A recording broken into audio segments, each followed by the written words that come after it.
스루풋 콘스트레인트 타임즈 2024년 5월 19일자를 진행하도록 하겠습니다. 구독, 좋아요 부탁드리고 필요하시면은 1.5배속을 보시기 바랍니다.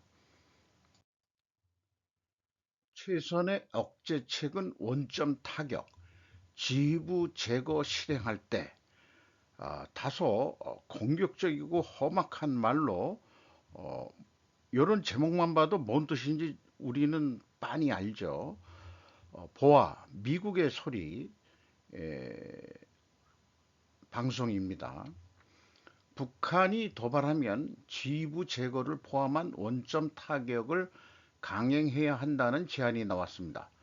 무력한 대응이 추가 도발을 부추겨온 만큼 단호한 물리적 응징으로 김정은의 의지를 꺾어놔야 한다는 주장입니다. 요것이 이제 진행자의 그 멘트고 이제 서로 대담 형식으로 이어간 내용인데요. 먼저 중러 회담에 대한 질문에 대해서는 여기 그 여자분은 메리 베스 롱이라고 CIA 작전 요원까지 했던 여자분이네요. 그리고 데이비드 맥스웰이라는 분은 미 특전사령부 대령까지 했던 사람으로 되어 있고 한미연합사 작전 참모까지 했던 사람이니까 이 두 사람이 상당히 그 한국에 대해서 잘 알고 있는 그 전문가들인 것 같습니다. 그러니까 또 초청을 했겠죠.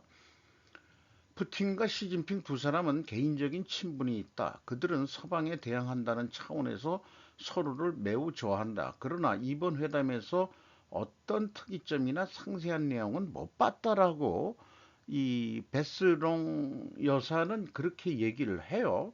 나중에 뒤에도 소개하지만은 뭐 벌써 이미 그 소개됐지만은 그 푸틴이 시진핑의 동생이 됐다. 이렇게 이제 얘기를 빗대어서 얘기를 하고 있죠. 한중 관계는 또 얘기가 나왔는데 중국이 실제로는 그 균형을 맞추려고 애쓰고 있다라고 본답니다. 한국과 중국 외교장관은 다가오는 한일중 삼국 정상회담과 관련해 논의하고 준비하기 위해 회담을 했지 않느냐. 자기가 느끼는 것은 중국 왕위가 한중일 관계에는 균형을 이루려고 매우 노력을 한다. 이렇게 얘기는 일단 풀어놨고요. 북중러 그들은 결코 서방의 동맹과 같은 깊은 이념적 관계와 상호신뢰 관계를 맺지 못할 거다라고 한마디로 이 서방과의 동맹, 한미일 동맹은 어떨지 모르겠습니다만은 이념적 관계는 뭐 일치할 글쎄 이념적도 요즘 좌파 정권이 들었으면은 어떻게 될지 잘 모르겠어요. 어쨌든 그렇게 표현을 하고 있고 중국과 러시아의 관계는 기본적으로 편의적 관계일 뿐이다. 한국을 안심시키기 위한 외교적 노력을 기울이고 있다고 생각을 한다고 일단 그렇게 표현을 하고 있습니다. 그리고 한중 간 긴장 관계가 없는 건 아니지만은 항상 그랬던 것처럼 표면에 드러나지 않을 뿐이죠. 사실 있긴 있다. 한국과 중국 간에 음, 긴장 관계, 북한까지가 그 연결이 되는 문제도 많겠죠. 우리가 그 사드 때문에 당한 적도 있고 그런 중국인데 계속 어떻게 풀어나가나 좀 봤더니 타이완 유사시 한국은 어떤 행동을 해야 하나? 결론부터 얘기하면 한국은 방어에 집중해야 된다. 이렇게 이제 의견이 나왔네요. 북한 김정은은 궁극적으로 한국을 좌파 정권으로 전복시키지 못한다면 북한은 무력으로 한반도를 자신의 지배하에 두려 한다.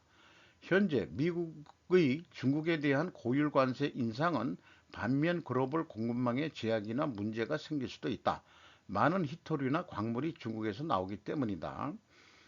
다른 외국에도 있긴 있는데 그게 공해를 일으키니까는 잘 안 했는데 미국과 서방 희토류 생산 진행 중인 뉴스 보도들이 또 있긴 있죠.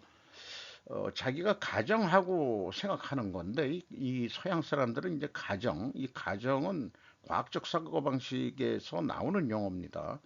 모두가 적절하게 생각할 수 있는 한일중 삼국 정상회담의 성공이란 게 과연 뭘까요? 우선순위를 어디에 둘지 이번 그 5월 하순경에 뭐 열린다는데 삼국 정상회담 참가자들이 논의할 수 있는 영역이 무엇인지 애매하다 그런 얘기예요. 중국은 한미일 동맹을 분리시키고 틈을 벌리기 원하기 때문에 그럴 것이다. 그래서 우리는 북한의 정치적 전략을 인식해야 한다. 북한이 지금 바로 그걸 하고 있다. 뭐 미사일 계속 쏘고 있고 그러고 있는데 또한 남중국해와 동중국해를 통해 교역이 이루어지도록 하는데 한국의 이해관계가 걸려 있지 않느냐. 그래서 우선 타이완에서 어떤 일이 벌어지면 가장 중요한 일은 북한을 억제하는 것이다. 남한 입장에서는 뭐 대만에 무슨 참전한다든지 이런 거는 한국은 신경 쓸 겨를이 없지 않겠소? 이런 얘기 같아요. 미국은 한국과 대만 두 곳에 미군 군사력을 논해야 될 상황이다. 이런 얘기죠. 그러니까 어, 이 북한만 했을 때는 뭐 어쩐지 몰라도 어느 때보다도 대만 유사시에는 한국이 아주 주도적으로 북한에 어떤 오판이 없도록 행동해야 된다. 이런 얘기를 하고 있는 거죠. 어, 그래서 이렇게 표현하는 거죠. 하지만 한국은 무엇보다도 한국 방어에 집중해야 한다. 주한미군이 대만으로 출병할 수도 있다는 이제 전제에서 얘기 나오는 거죠. 이런 질문이 또 있었습니다. 한국이 미국처럼 합동특수작전사령부를 창설해야 한다고 보는가? 이미 뭐 한미 합동사령부는 있습니다만은 특수작전사령부. 근데 이미 사실은 그 뚱뚱한 그 이 맥스 그 아까 웰인가 그 사람이 얘기했듯이 이 북한 정권의 정통성은 항일, 빨치산 투쟁에 기반을 두고 있다. 김정은은 군대와 핵무기를 모두 통제하는 지휘 통제의 체제의 수장이기 때문에 그가 오판하면 그는 정당한 표적이 되는 것이다. 이렇게 이제 표현을 하면서 어, 또 그렇게 답변을 했고 4월에는 한국에서 처음으로 MQ-9 리퍼가 실사격 훈련을 했다. 이 MQ-9 리퍼로 누군가 미국이 적대국의 누구 그 이란의 뭐 자관 그 혁명 수비대 그 그러니까 이 암살을 했죠. 이런 거로 아주 그 정밀 타격을 가능한 이런 거 한국에서 왜 이런 훈련을 하느냐? 미국, 우리의 모든 항공기는 실제로 북한의 모든 목표를 도달할 수 있는 역량이 있습니다. 미국은 북한에 대해 그런데 이거에 대해서 그 아까 그 이 여자분은 미국은 북한에 대해 40여 년 동안 위협만 하고 실행도 하지 않았다 솔직히. 그러나 도발에 대해서는 이제는 단순히 장황한 말보다는 심각하게 받아들여질 만한 원칙과 결과를 반드시 필요로 한다. 음, 옛날하고 좀 틀리게 나오는 것 같습니다. 향후 북한의 도발을 막으려면 한국이 나서야 한다. 미국이 아니라 동맹, 주로 한국이다. 북한의 지휘 통제 체제, 발사 체제를 제거하자는 뜻이다. 뭐 김정은이 죽이자는 얘기는 아닌 것 같아요. 확전을 막는 최선의 방법은 우리가 더 이상의 도발을 용납하지 않을 것이란 것을 보여줘야 한다. 그렇지만은 한국이 나서야 된다고 한다면은 뭔가 보여줘야 되지 않느냐 이런 얘기라면은 도대체 뭘 얘기하는 거요? 북한 적진에 직접 침투하자는 얘기냐? 이렇게 제가 질문을 남기면서 미국 보아 뉴스를 좀 정리를 해봤습니다. 미국 3년 만에 다시 핵실험 미러 식냉정 기류라는 제목. 요 제목을 보고서 이 뭐 문병기 워싱턴 특파원 기자라고 중앙일보에 있는데 영 이 기자의 제목 쓰는 게 얘도 친중파 같아요. 미국, 중국, 러시아의 핵 경쟁이 가속화된다. 본문에는 이렇게 썼지만 제목에 이렇게 쓰면은 중국은 어디 갔니? 내가 그렇게 바로 물어봐야 될 것 같거든요. 미국 에너지부 산하 국가핵안보국 NNSA라고 되어 있네요. 13일 현지 시각 네바다주 소재 지하시설에서 미인계 핵실험을 성공적으로 실시했다고 17일 밝혔다.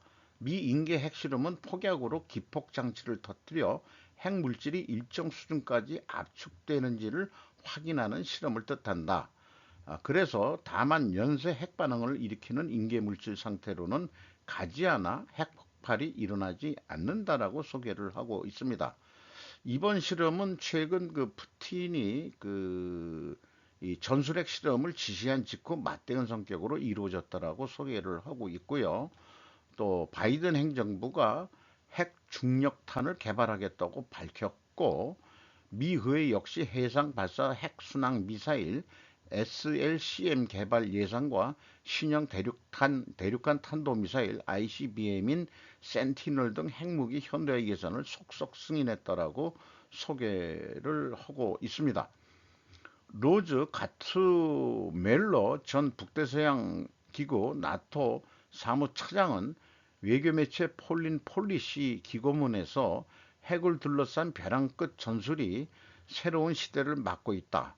미국은 동맹국과 협력해 핵 억지력을 강화하는 방식으로 핵무기를 발전시켜야 한다고 주문했다. 어, 한국이 핵을 갖겠다는데 왜 자꾸 막는가 몰라.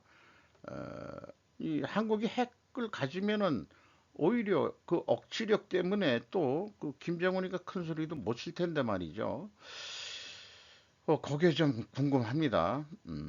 자관 이 아까 그 위에 제목을 제가 기자라면은 미국 3년 만에 다시 핵실험 미 중러 신냉전 기류라고 써봐라 라고 이 기자한테 제가 요구를 하고 싶네요.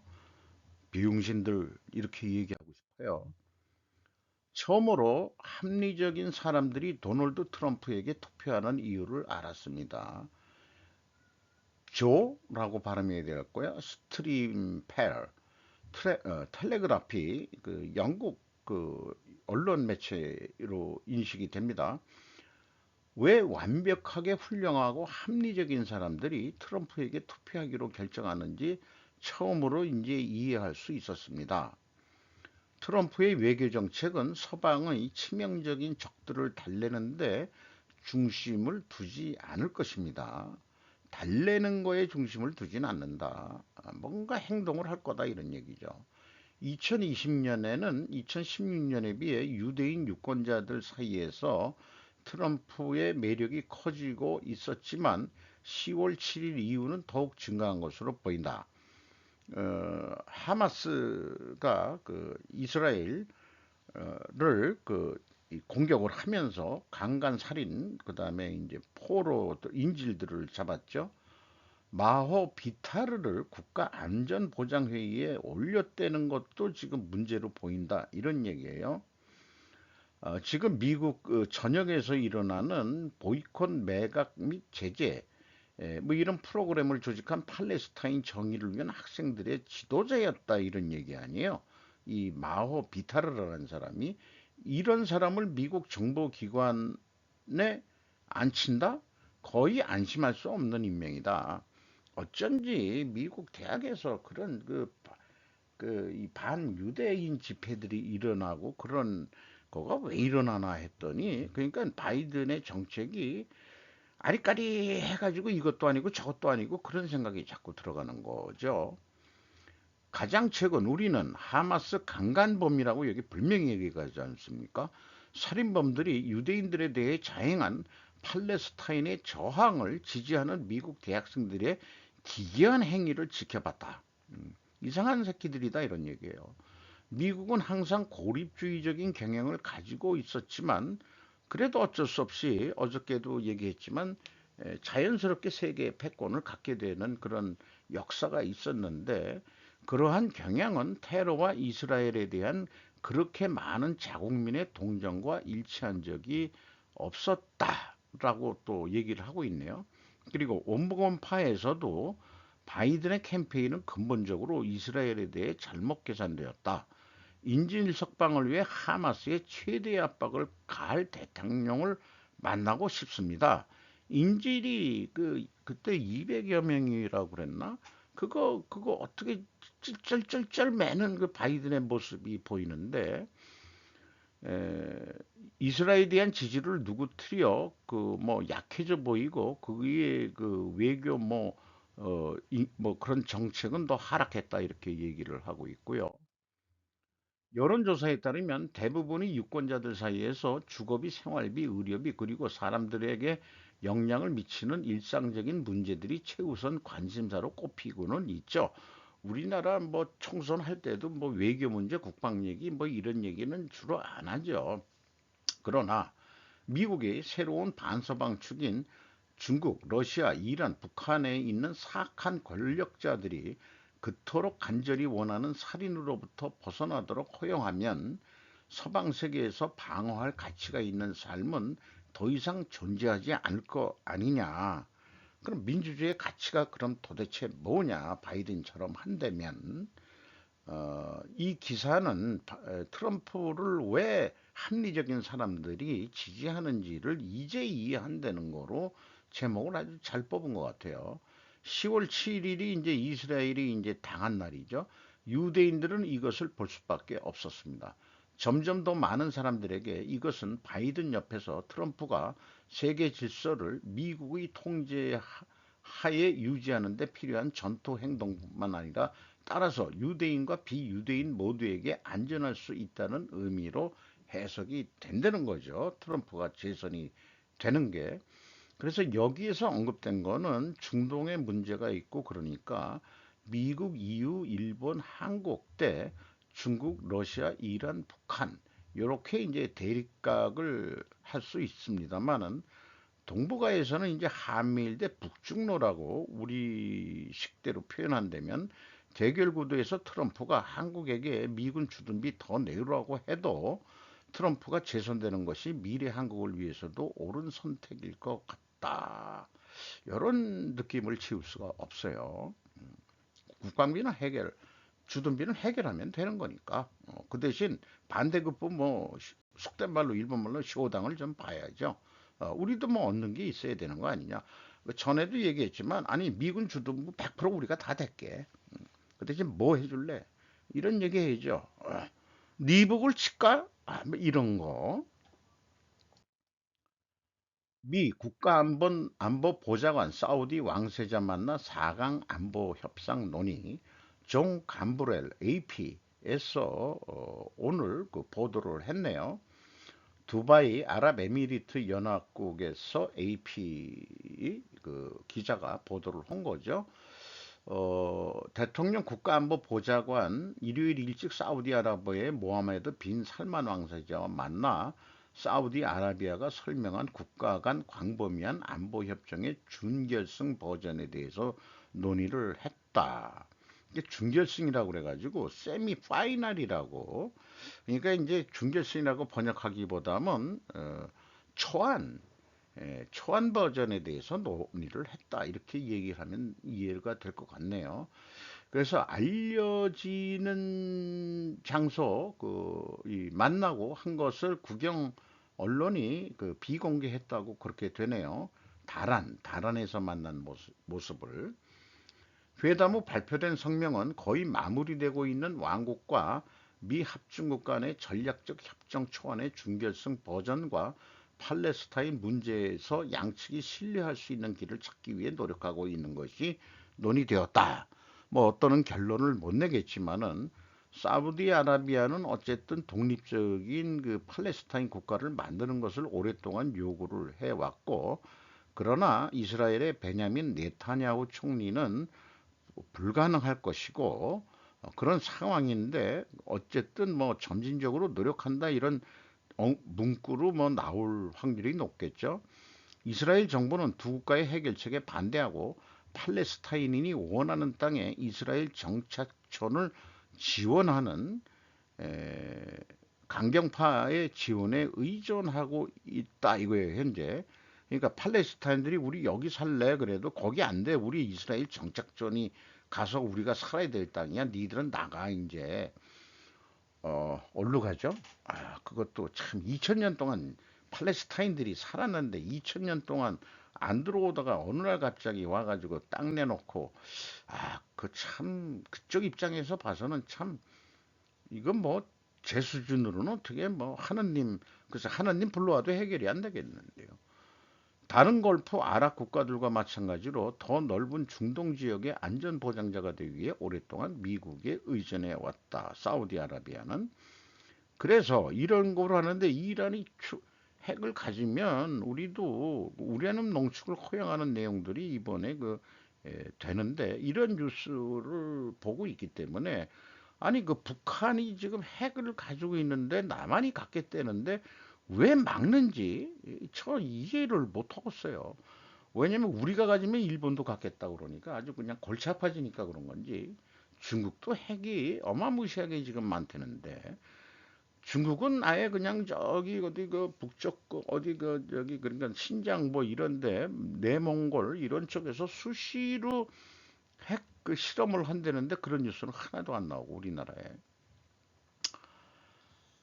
그래서 사우디아라비아도 핵무기를 추구할 것이다. 이런 그 뉴스네요. 러시아는 마침내 전쟁에 대해 심각해지고 있고 그것은 우크라이나에게 문제를 일으킵니다. 이 전쟁에 대해 심각해지고 있다는 얘기인데 제이크 앱스타인이라고 인사이더에서 보도한 얘기인데 어쨌든 그 올 여름 공세를 위해서 그 발판을 마련하기 위해서 지금 엄청 준비 중이다.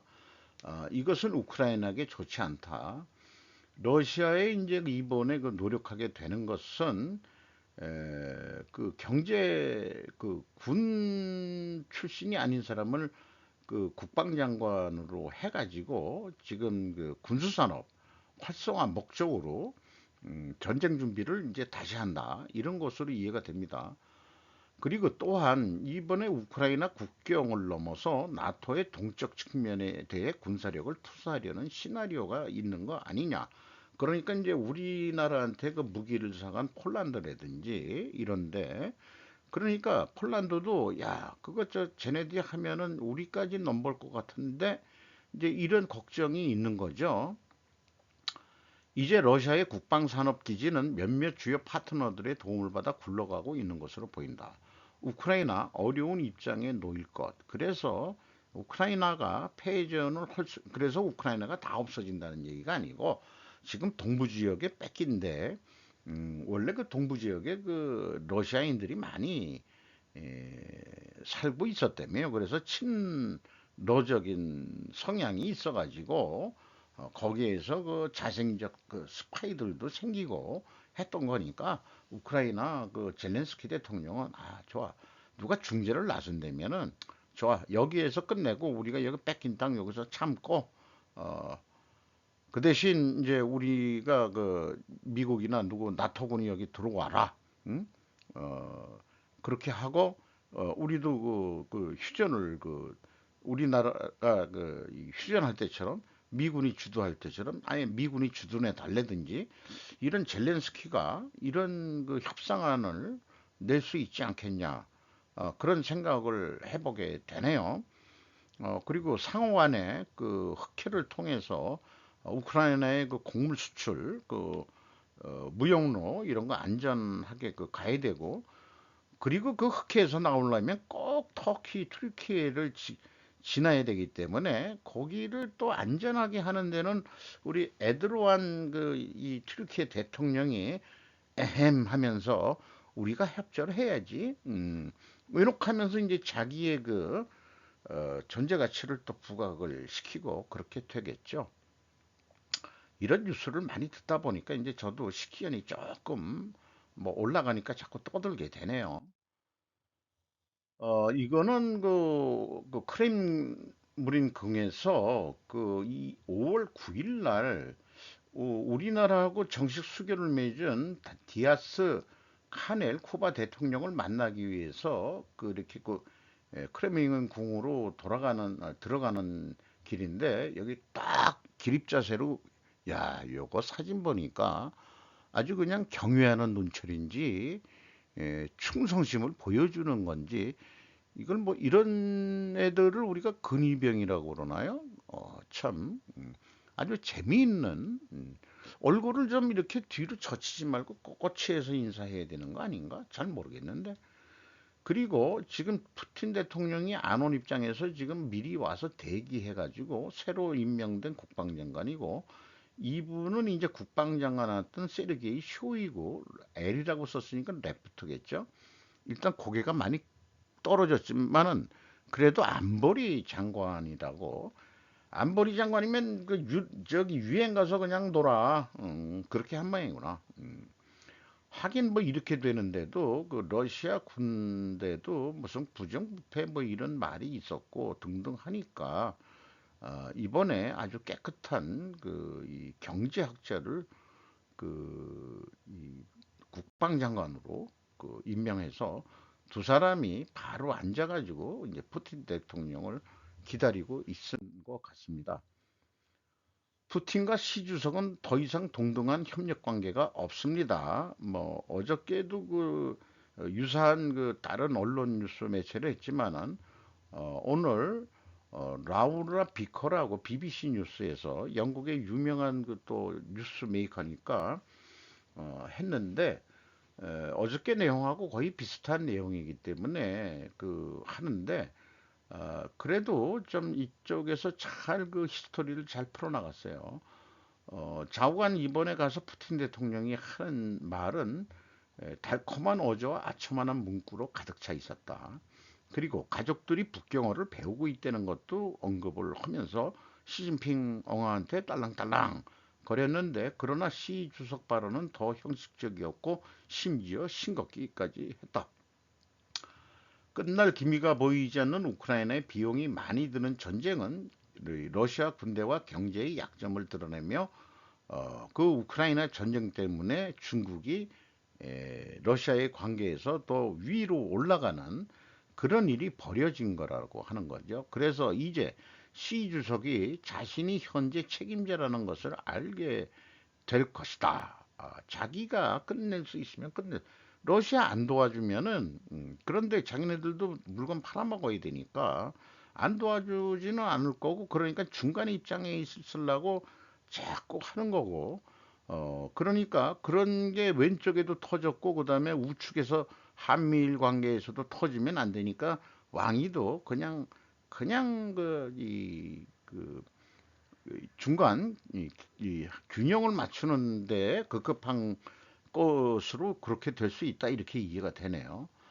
그래서 전쟁으로 러시아가 고립되었습니다. 중국과 서방의 관계는 긴장될 수 있지만 중국은 러시아처럼 세계와 단절하지 않았고 그렇게 하고 싶지도 않기 때문에 그렇다. 음, 돈이면 안 되는 게 없다. 이런 표현이 나오네요. 러시아 지도자의 수행원 구성은 이번에 러시아 중앙은행 총재, 재무장관, 그리고 경제고문을 데리고 왔다는데 푸틴이 많이 아쉽다는 거죠. 협력이라는 단어를 130번 언급했다. 물론 이 모든 것은 미국이 주의 깊게 관찰하고 있을 것이다. 따라서 그들은 푸틴 대통령이 금요일 하얼빈 시를 방문하는 동안 하얼빈 시의 최첨단 국방연구 무슨 유명한 국영대학이 있는데 그 대학을 둘러본 사실을 놓치지 또 않았을 것이다. 하얼빈이라는 게 옛날 하얼빈이 아니군요. 우리 아버지가 거기 만주 계실 때 들었던 하얼빈이 지금의 그 하얼빈이 아니겠죠. 이번 순방과 이를 둘러싼 의식과 상징성은 분명히 시 주석이 서방의 압력에 흔들리지 않겠다는 의지를 보여주는 것으로도 보일 수 있지 않느냐. 그러나 이러한 단합된 모습이 이면에는 시 주석이 어디까지 나아갈 준비가 되어 있는지에 대한 한계가 있을 수 있다. 그러니까 대놓고는 못 도와준다 그런 얘기 아니겠어요? 결국 중국의 이익은 러시아의 이익이 아닙니다. 이 관계의 고위 파트너로서 시 주석은 비록 친애하는 친구이자 동맹국이 그를 필요로 한다고 할지라도 자신에게 적합할 때 협력할 것이다. 돈이 될 때만 협력할 것이다. 그러나 이제 외견상 거기 어디 뭐 초청을 오바마 대통령 왔을 때 초청한 장소로 초대를 했다니까 그 정도 이제 대우는 해준 것 같아요. 말은 그렇게 딱딱하게 하더라도 이런 뉴스들을 정리하면서 제가 제 느낌을 한번 정리를 해보면은 만약 있어서는 안 될 일이지만 제2의 한국전쟁이 발발한다면 양측 다 속전속결로 승리에 자신이 없으면 절대 전쟁을 못 일으킬 것이다. 그러니까 이게 지구전으로 가면은 중국이나 미국이 이제 간섭하고 이렇게 돼가지고 그럴 거니까 제가 참 한국의 역사가 참 제가 생각해도 아주 모지네요, 모지려요. 남쪽에서의 기회는 중국이 대만을 침공할 때 그 기회다. 그래서 속전속결로 점령을 해가지고 기정사실화로 인정하게 만들어야 한다. 그런 작업들을 할래서 인정하게 만들려면은 한국의 외교가 강화돼야 된다는 얘기예요. 아니면 오랜 세월 미중 간의 완충제도로 전락하고 일본의 부흥만을 지켜볼 수밖에 없는 신세로 전락하게 될 것 같습니다. 우리나라가. 아니면 미중 대립의 결과 중국 해체로 인해 자연스러운 평화적 연방 승소도 뭐 그런 시나리오도 가능하지 않겠는가? 이런 생각도 좀 해보게 되긴 돼요. 우리가 한미일 동맹, 어, 한일 그 무슨 저기 정상화 이런 또 경제 협력 또 뭐 군사 협력 그 동맹으로까지 얘기를 하니 있으더라도 좋다. 너희들하고는 우리는 그래도 경쟁적인 경쟁자인 거죠. 경제 성장률 기사 제대로 보려면 이상민의 경제 기사 비평 미디어 오늘이라는 데서 뭐 2.6% 올라가는 전망에 대해서 뭐 G20 중 죄송합니다. G20 중 최고 이런 국뽕 뉴스 같은 거 이거 안 좋다 하는 결론으로 얘기를 하고 있어요. 그래서 경제 성장률을 이해하는 데는 기저효과가 중요하다. 기저효과란 비교하는 기준 시점에 따라 상대적으로 증가율이 달라지는 것을 의미한다. 이게 전년도에 아예 실적이 안 좋았는데 1점 몇 프로만 올라도 크게 올라간 거로 계산이 되는 거죠. 그래서 뭐 이런 여러 가지 얘기를 하면서 그래서 하던 기간 그 증감률을 해보면은 기저효과를 상쇄할 수 있는 장점이 있기 때문에 언론 기사에 대해서 그 좀 언론 기사가 많이 이런 기사 기저효과 같은 것도 그 참고해가지고 보도를 해주면 좋겠다 하는 얘기를 했는데 이게 2019년부터 2021년이면은 19, 20, 21, 3년이고 요거는 또 4년이에요. 그리고 이게 그 OECD 아웃룩 2024 5월 달이라고 그러면은 최근 건데 이게 산식이 아니 어떻게 계산하는 건지 저는 아무리 들어도 이 수치가 안 나옵니다. 이게 수치가 안 나와요. 수년간의 증감률을 어떻게 계산했는지 검산이 안 맞는다. 2.6% 전망을 가지고 세계 최고 운운하는 것은 세계 경제가 모두 저성장 중이라는 것 외에는 아무것도 아니다. 요런 기사 할 때 자기 기자도 요걸 검증을 어떤 식으로 어떻게 계산하는 건지 전년 기준 몇 프로냐 이런 거 아니겠어요? 에, 저도 이걸 나중에 다시 한번 계산해 봐가지고 제 의견을 좀 내봐야 될 것 같아요. 근데 그냥 여기 그 계산기로 그냥 했을 때 이 수치가 나오지가 않습니다. 그거 보면은 그 뭐 이게 누적적으로 이렇다는 얘기인지 미국이 물론 가장 뭐 어떻든 높다는 건 알고 있는데 그렇습니다.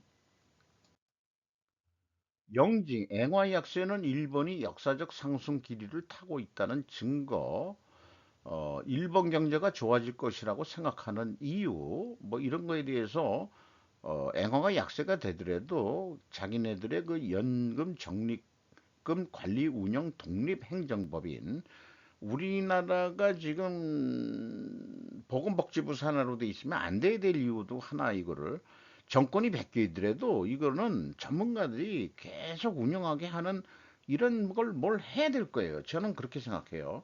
이런 거는 일본 거를 배워야 된다고 생각을 합니다.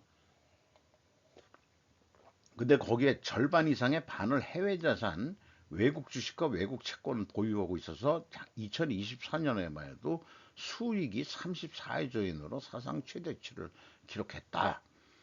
그리고 뭐 어떤 연구는 인구 전략회의에 744식의 지자체가 소멸됐다 뭐 이런 것도 보도를 했지만은 어쨌든 그런 거보다도 잘 될 거라는 그리고 비관적인 보다는 비관론이 아니고 좀 긍정적으로 그 할 수 있는 설득력 있는 반론은 가능하다.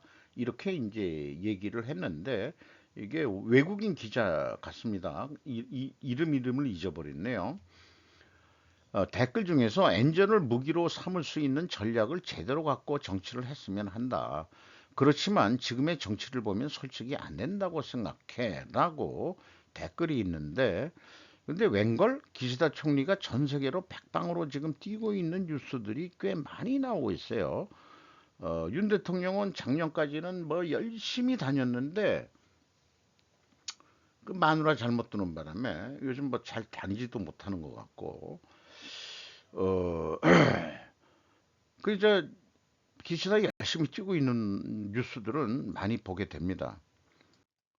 요거 이제 그 한국전력 그 방송했을 때 그 기타 구입액이 너무 이 금액이 너무 커가지고 800 아니 86조 원이나 구매를 하는데 이게 억 원이었으니까 억, 10억, 100억, 1000억, 8조 6천억 원. 그게 너무 많으니까 이게 그럼 뭐냐? 그런데 PPA 그래서 안 찾아봤었어요. 그래서 그 저도 그 궁금해가지고 나무 위키에서 검색이 되는데 파워 퍼처스 어그리먼트라고 해가지고 재생 에너지의 공급 확대로 인해 소규모 발전 설비를 개인 또는 기업이 소유하고 있는 경우가 대폭 늘어났으며 이런 걸 한전에 팔아가지고 그 다음에 다시 공급하는 식으로 하는데 구매 단가가 어떻게 되는지도 알 수도 없고 이런 거를 제가 공개하라고 얘기하는 거예요. 문정권 때 탈원전을 시키면서 이런 거로 많이 그 구매를 해가지고 공급하는 거로 그렇게 했었죠. 그래서 기타가 아니다 이게요. 이런 큰 금액을 기타로 집어넣으면 어떡하니? 이런 얘기를 내가 하는 거예요. 일반 기업들도 기타가 쎄 해가지고 뭔가 큰 돈을 썼는데 기타로 그냥 다 묻어버리는 경우가 있어요. 그럼 분석이 안 되지. 니들이 뭐 때문에 당신네들이 뭐 때문에 비용이 그렇게 많이 나갔느냐라는 거를 분석하게 되는데 음, 현대중공업 한 거에도 그런 게 있어요. 저도 그 외주비가 궁금한데 그게 이제 묻혀버렸어요. 기타에. 다른 건 다 잘했는데 그런 거는 좀 아쉽게도 그 나오지가 않네요. 거꾸로 그 좀 분식회계 개연성이 있는 그 삼성중공업은 외주비를 또 그 좀 넣거든요. 요게 이제 야당의 전매 특허 가지고 그 저기 송영길이라는 친구가 어, 여당 의원들한테 아리백도 모르는 것들이 이렇게 하면서 아리백의 명분으로 탈원전을 시키고 어쩌고 저쩌고 해서 재생에너지 운운하고 뭐 이따위 얘기들을 했는데 이런 거 요즘 크게 글로벌 금융 세력들이 얘기했는데 요즘 그게 아니야. 어? 그것도 무조건 뭐 환경 보호한다고 해가지고 경제가 잘 돼서 국민이 잘 살아야 되는데 얘네들은 이런 거를 이용해가지고 이권 카르텔이지 이게 여기에 소규모 발전 설비나 개인 또는 기업이 하는 거 여기에다가 이제 발 하나 얹어 놓고서 진진양양으로 돈을 빼먹겠다 그런 얘기 아니에요. 이건 뭐 좀 엉뚱한 얘기이기도 하지만은 유튜브를 보다가 오래전에 방송한 것 같은데 인간도 동물임을 새롭게 알아야 한다라는 생각을 해보고요. 러시아 캄차카반도 밀렵이 성행한다. 그래서 이 어미른 곰을 그 주민들이 그 구해가지고 이 딸이 그 데리고 왔다는 거예요. 어미 잃어가지고 굶어 죽게 생겼는데 그래서 어미곰이 밀렵을 당하지 않았겠느냐. 보통 독립을 하려면 3년 동안 어미곰하고 같이 다닌답니다.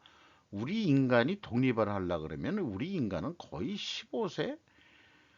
아니 고등학교까지 졸업시켜도 18세. 적어도 고등학교까지는 우리는 가르쳐야 인간다운 인간같이 살게 되잖아요. 그것도 잘못 가르쳐가지고 영 인격 파탄적인 놈을 키우는 건 부모 잘못이긴 하지만은 여기에 이제 그 우유 먹이고 이제 요런 것을 이렇게 그 두 모녀가 바라보고 있는 모습이 찍힌 건데 KBS 환경 스페셜이지만은 이 곰 한 마리가 그 영역이 약 20평방킬로미터라고 합니다.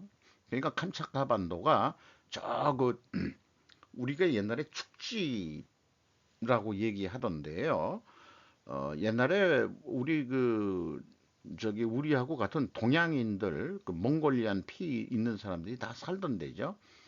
여기에 러시아인들이 어떻게 가게 됐냐 그런 게 이제 궁금해가지고 전에 역사책을 보니까 화면 사진의 러시아인들은 전형적인 백러시아계 백러시아계가 러시아 귀족들입니다. 소비에트 그 공산혁명이 일어날 때 이 피난을 와가지고 거기서도 이제 적백 내전이 일어나는데 결국은 그 적군이 이기죠. 그래서 소비에트 연방의 그 공산주의 혁명이 완성이 되는데 그때 이제 잘 사는 사람들은 하얼빈 등에 와가지고 러시아풍 건물 이런 등이 많이 있다고 얘기를 들었어요.